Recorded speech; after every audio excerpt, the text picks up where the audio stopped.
Moms, pada pemeriksaan kehamilan trimester 3, dokter mungkin menyarankan agar ibu hamil melakukan tes diagnosis tertentu. Pemeriksaan kehamilan trimester 3 ini aman serta untuk memastikan kesehatan moms dan bayi yang optimal. Melansir dari Medicinet, berikut ada beberapa pemeriksaan kehamilan trimester 3 yang paling umum diberikan untuk ibu hamil. Simak penjelasannya di video ini ya. Jangan lupa like, komen, dan share videonya, subscribe YouTube Nakita Channel, dan juga nyalakan lonceng notifikasi supaya moms tidak ketinggalan informasi terbaru dari Nakita.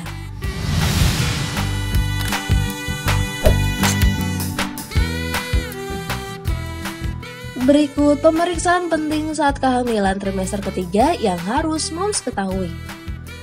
Screening Streptococcus Group B atau SGB. Streptococcus Group B adalah jenis bakteri yang dapat ada di saluran reproduksi perempuan tanpa menyebabkan gejala. SGB juga dapat memiliki konsekuensi serius pada bayi yang menyebabkan infeksi mengancam jiwa pada bayi yang baru lahir, termasuk meningitis, pneumonia, dan sepsis. Tes ini biasanya dilakukan antara minggu ke-35 dan ke-37 kehamilan dan harus dilakukan pada kehamilan berikutnya, bahkan jika hasil negatif pada kehamilan pertama ya moms.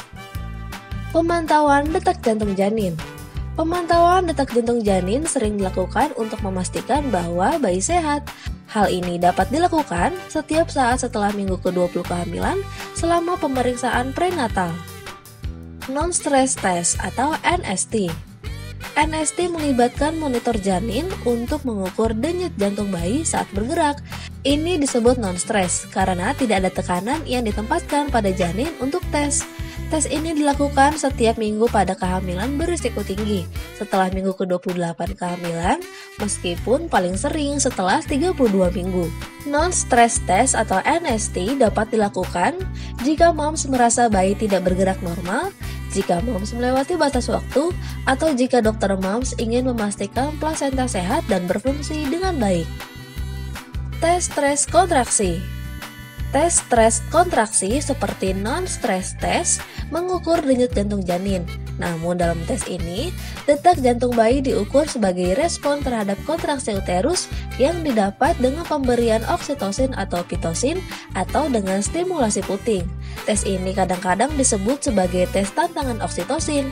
Biasanya aliran darah melambat selama kontraksi, tetapi jika plasenta berfungsi dengan baik, detak jantung bayi tetap stabil.